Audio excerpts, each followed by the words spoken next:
Hello and welcome back to another episode of the Let's Talk Wildlife podcast. This week we are doing something a little bit different. If this is your first time tuning in, welcome. We tend to discuss one particular Australian animal every week, but this episode we are actually going to talk of a few. This is because this episode is focused on our rare or critically endangered Australian animals, and unfortunately the sad thing is that we could make a bunch of different episodes on this topic.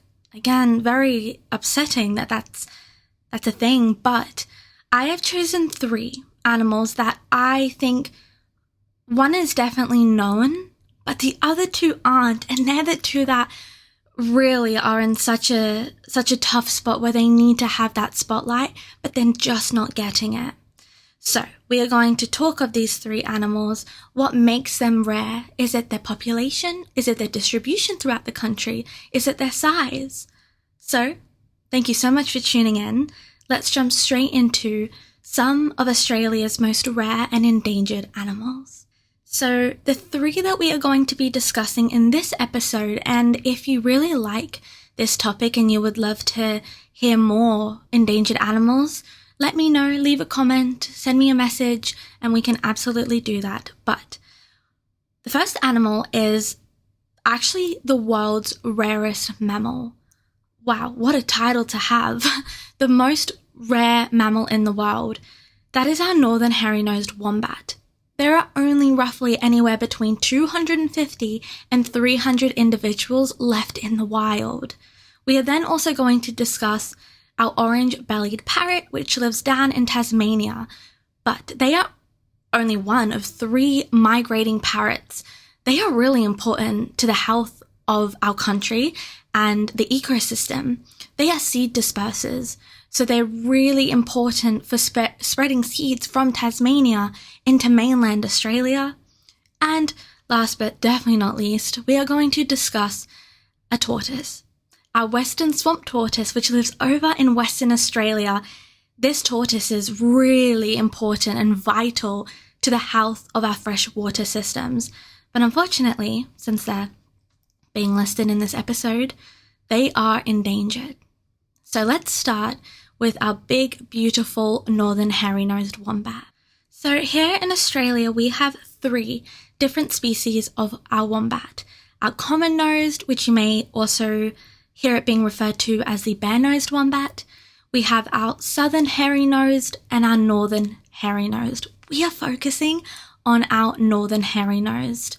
Now, our wombats in general are closely related to our koalas. They are marsupials as well, meaning that the female wombat has that pouch where when she gives birth after a couple of weeks, she will store her young in that pouch.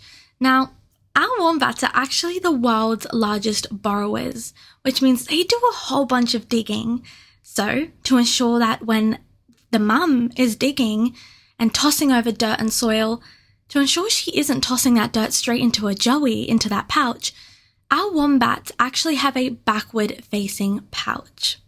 Our wombats as well, I will just do a quick run over our wombats in general, and then we can get into our Northern Hairy Nosed. But our wombats are big and powerful, excellent diggers. They can run up to speeds of 40 kilometers per hour, and they actually, fascinatingly enough, if you've been in their habitats and their environment, you tend to find their scat before you find them. And that is because it is cube-shaped, which is so interesting to me. And there are a few reasons for this. One is their digestive tract. So they actually have one of the longest digestive tracts. It takes around 18 days for them to digest food, but it also helps with being territorial. When it's cube-shaped and not round, it tends to not roll away as it would if it was round. So this helps our wombat mark their territory to let other wombats know, don't come in here, this is my home. Our wombats live in forests and woodlands and shrublands, and they live in a few states here in Australia. So we have our common wombat, which is actually at least concern, and you can find these ones down in Tasmania. We have our Northern Hairy Nosed, which actually lived in 3 Australian states. It is now only found in a very small area in our national park here in Queensland. And then we have our Southern Hairy Nosed as well, which is a near threatened species. So our Northern Hairy Nosed Wombat, which is critically endangered, lives in those 2 sites here in Queensland. Now, there are a number of reasons why their numbers have declined drastically over the past couple of years. We have competition with livestock. We also have our rabbits, which pose a huge threat to our wombats, especially when there's a high amount of rabbits when they're not a native species. We also have dingoes as well. Our dingoes and our wild dogs prey upon our wombats, so they don't have a big chance of repopulating at a fast rate. Now, humans played a massive role in only 250 to 300 individuals being left in the wild.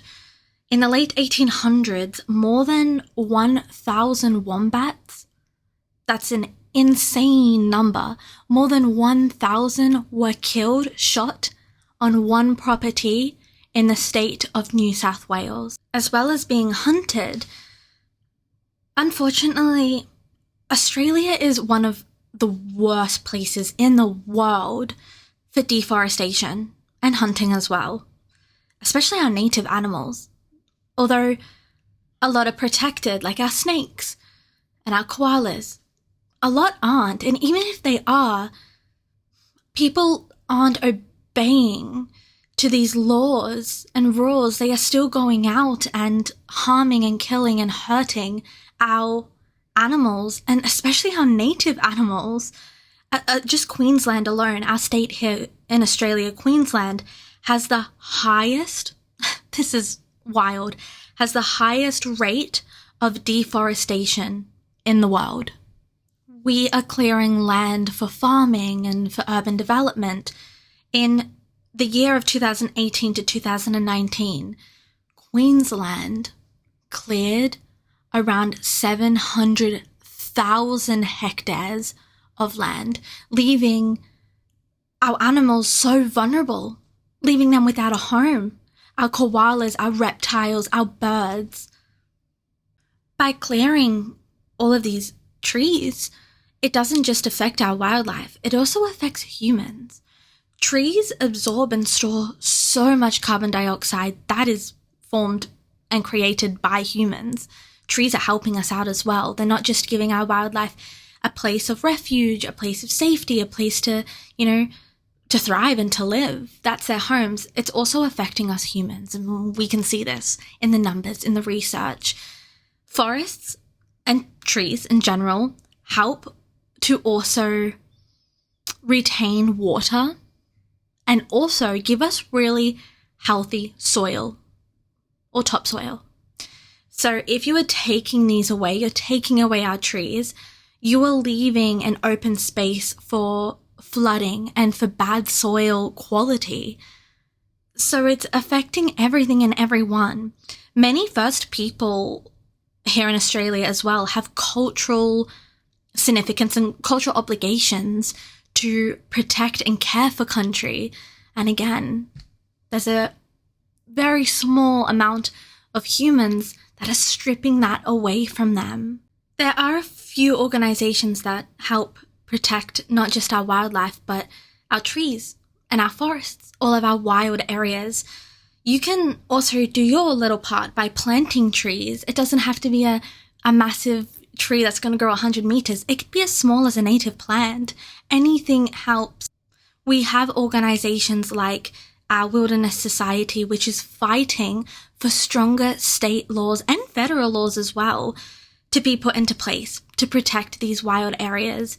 They are also great for educating people, especially young people, to be able to start those younger generations off to really help and push forward saving and helping our planet and our animals. Of course, again, you can help by planting a tree, by supporting wildlife hospitals. Australia's zoo is famously known because of the Owen family. They have a wildlife hospital there which you can donate to. You can as well go and visit. You can see all the hard work and dedication that they are putting in to help save our little wildlife. By planting these trees and by helping wildlife organizations, we are helping our native endangered species, like our Northern Hairy Nosed Wombat. Their populations actually dropped to about 40 or below 40. And when this happened, this is when the Queensland government stepped in, Queensland Parks, and said, whoa, we must do something, and that's great. That is fantastic. I'm so glad that our Northern Hairy Nosed Wombat gets that help. But we really don't want our animals getting to that level of near extinction. 40 Northern Hairy Nosed Wombats left in the wild. That is insane.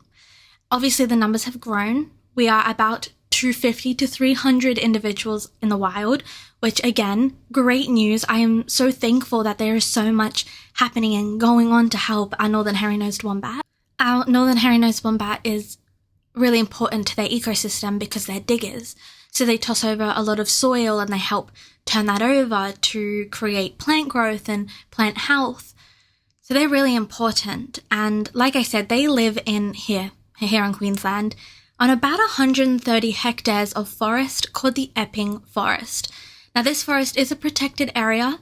It is fenced off for our wombats to give them a chance to thrive and hopefully get their numbers back up. So these are fenced off from dingoes and wild dogs. Our beautiful Northern Hairy Nosed Wombat is quite distinct to pick out from our three wombat species. Although our Northern Hairy Nosed and our Southern Hairy Nosed do look quite similar, it's their distribution, their habitat, the states where they live in here in Australia, which will help you decipher which is which. But our Northern Hairy Nosed has that broad nose, those very cute, upright, pointed ears. They have those faint eye patches around their eyes. They live for about 30 years in the wild. Obviously, living in captivity, they can survive a little bit longer with the right nutrients and obviously out of the sight of predators. They live underground in those burrows that they dig. As I mentioned earlier, our wombats are the world's largest burrowing mammal. With them creating these burrows, they actually provide shelter for other native animals once the wombats have moved out or they've moved on from the hundreds of burrows that just one wombat can dig. Our other native animals would take refuge in these burrows and give them a safe place.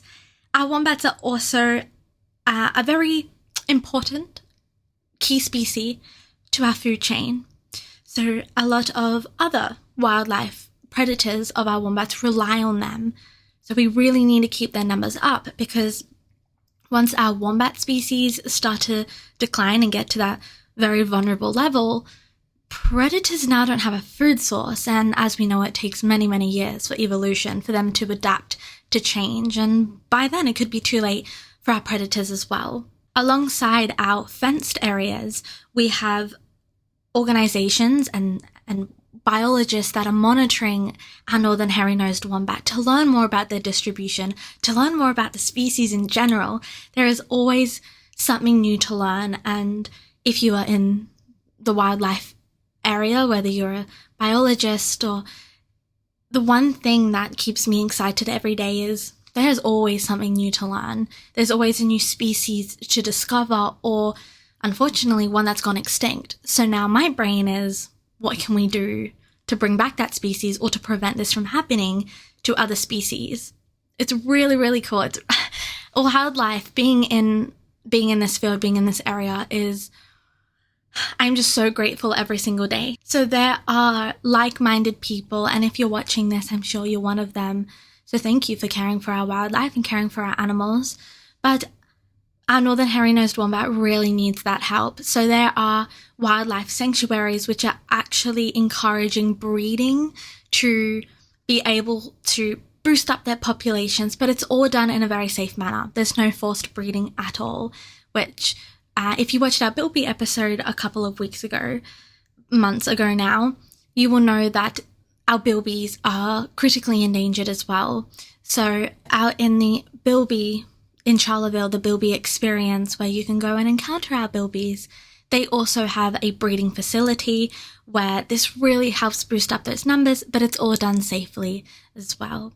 Alongside our Northern Hairy Nosed Wombat, our world's rarest mammal, we also have the Orange Bellied Parrot, which is one of the most beautiful birds, in my opinion.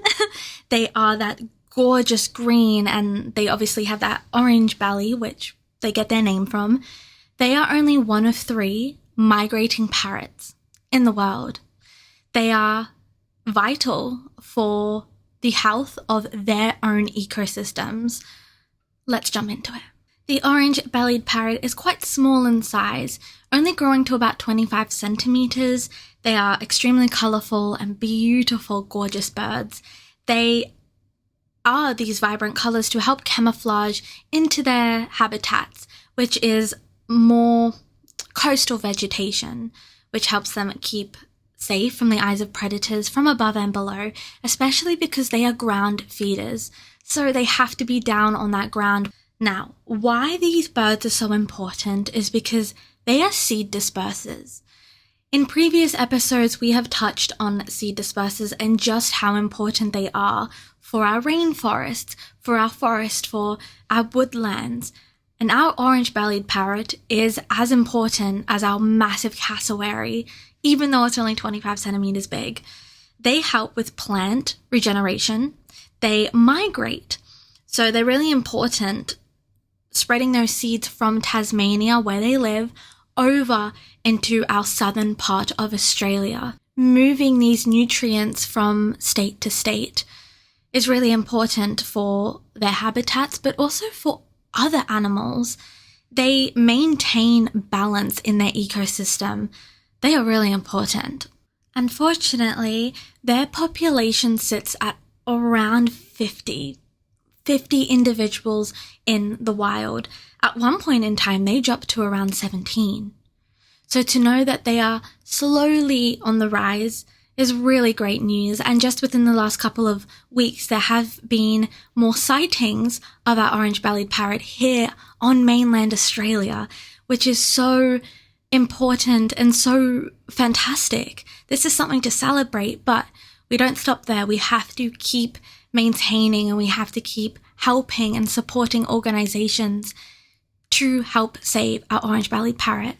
In 2011, the orange-bellied parrot population was critically low, that any offspring born in the wild was actually taken straight away and put into captivity to help save their population, so the species didn't go extinct.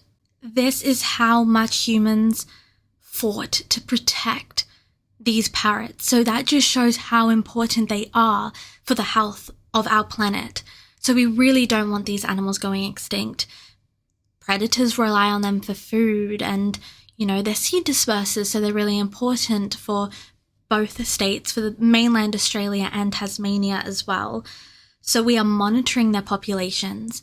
We are seeing more up and coming. There are nest boxes put in place in trees in their habitats to give them more of a shelter, to give them a home, considering that, again, Australia is really bad on deforestation, so by knocking down their homes. So we are putting in nest boxes. You may see them if you're walking through the woods or the forest. They're these, they can be any color, but they're big boxes. They come in white to the timber color, and this is a refuge place for our birds, to give them a safe place. So we have these in place. We also have our droughts and bushfires, which is a massive natural disaster which takes place in their habitats quite frequently as well. And as summers are getting longer and hotter here in Australia, they're really seeing these bushfires affect their homes more than they did 5-10 years ago. So if you are wanting to help protect or even save our orange-bellied parrots, you can volunteer. You can volunteer at a wildlife sanctuary or a hospital or even a zoo. Anything to really help and get in there. You can also donate if you have the funds, and more importantly, learn. Educate yourself and be educated to have conversations and spread the message about our orange bellied parrot, because who knows, one day you may be sat somewhere and you may bring up an animal and the person you may be speaking to is a wildlife expert, and they might be like, whoa, yeah, you're right. This stranger that I don't even know is really concerned about our parrots. I need to get onto it. So by spreading the word and having conversations is all in all the best thing to do for our wildlife. Our long-term goals for our orange-bellied parrots would be to control our introduced species, our rabbits, our foxes, our feral cats, our wild dogs even, to control their species, to give our birds that help so they aren't being preyed upon in an incredible amount. Also, by expanding their habitats for them to thrive. You know, humans are cutting down and are destroying their homes. So if we can stop this, just stop altogether and stop knocking down their homes and their trees, especially around coastal areas, and expand this, our orange-bellied parrots have such a high chance of surviving. And as we can see, they are so strong-willed. They are so determined. I mean, they dropped down to 17, and slowly but surely, the numbers are rising. And of course, humans have a big part in this. Humans are really doing everything they can to protect our orange-bellied parrots, you know, our biologists and our conservationists. But we really must reverse the damage that has been done by humans with our introduced species and with land clearing. And we can do that. We absolutely can. This next animal, and our last animal of this episode, lives near water, but our freshwater systems. It is our Western Swamp Tortoise, which lives over in Western Australia. They are very ancient creatures. They are ancient, they are elusive, they live in our wetlands, and they are critically endangered. They are actually Australia's most rare reptile. To see one of our Western Swamp Tortoises in the wild is really difficult. I am yet to find one in the wild. This is firstly because of their numbers are so incredibly low, but they are also shy and nocturnal. So unless you are out there at nighttime, you're typically not going to see one of our Western Swamp Tortoises. Now, something that sets them apart from other tortoise or turtles is because they don't have that hard, bony body like our other reptiles. They actually sport that very soft shell, the very leathery soft shell. Now, this kind of comes at a disadvantage because this makes them even more vulnerable to predators, especially birds from above, which can come down and attack our Western Swamp Tortoise. So as I mentioned, they do live in our swamps, in our wetlands over in Western Australia. They like shallow, muddy waters. When conditions are extremely harsh, take our summer months where our temperature can rise all the way to 50 degrees, they tend to bury themselves in the mud or in the dirt to protect themselves from such harsh conditions. And being a freshwater tortoise, they feed on plants and insects, typically at night, making them nocturnal. So, how are our Western Swamp Tortoises endangered? Well, firstly, habitat loss. We have destruction of our wetlands for urban development, and while we are clearing land for urban development, we are also clearing it for farming, and we will take fresh water from the swamps, from the places where our tortoise lives, and use it for agricultural purposes. So we are draining their water. We are leaving them with no home, nowhere to lay eggs, nowhere for a safe place for them from predators, we are draining their water source. As well as this affecting their homes, we have droughts which are drying up their water sources, their homes as well. And of course, our introduced species, we have our rabbits which put pressure on our populations of our Western Swamp Tortoise. We also have the fox, our introduced fox, which preys upon not just the tortoise, but their eggs. So before they even get the chance to live, our foxes are eating the eggs.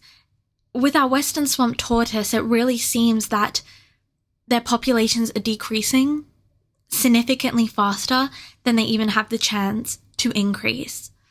So it might seem pretty clear of what humans need to do to protect our Western Swamp Tortoise by controlling pest populations and introduced species populations, by leaving their homes alone, by protecting these freshwater systems. So recovery programs have been put into place by organizations to restore their habitats, to restore their natural world. The Perth Zoo over in Perth in Western Australia plays a significant role in programs and breeding programs as well to bring back our Western Swamp Tortoise. So if you are ever over in Western Australia or you're visiting Perth, I highly recommend visiting the Perth Zoo. And you may want to leave a donation, you may just want to share it on your social media to get people talking, to get other people over to learn more about our tortoise. So as I mentioned, our tortoise eats plants and seeds and insects, but our freshwater tortoise is really important also for seed dispersing. They are keeping the freshwater systems healthy. So if you ever head over to Western Australia and you're visiting where our swamp tortoise lives, you will find the ecosystem is healthy. You know, there's plants thriving, there's dragonflies and mayflies and insects, and this is because of our Western Swamp Tortoise. When you go to the habitats and they don't live there because their numbers are so low, they don't exist anymore, you tend to find a dead world. The plants are dead. There's no algae in the water. You know, there's no dragonflies. There's nothing. It's barren land, you know. And of course, you won't find the tortoise either. Our Western Swamp Tortoise as well, as I mentioned earlier, is ancient. And when I say ancient, I mean around 15 million years old. They evolved around 15 million years ago. I want to leave you guys with something. How is it that this animal has been around and survived far longer than humans probably ever will? Yet, humans are the reason our Western Swamp Tortoise is critically endangered. How have humans destroyed something much older than we are? I'm going to leave you guys with that for this episode. If you guys really like this episode, please let me know. I would love to discuss more of our endangered or rare animals. I hope you learned a thing or two and maybe didn't know about a few of these even existing. If you are wanting to support the podcast, you can like this video, you can subscribe to the YouTube channel. My messages are always open if you have a particular animal that you would love to hear about as well. But that is all for this week. Thank you so much for tuning in. Thank you so much for all of your support. I truly appreciate you. I will be seeing you this time next week. Bye for now.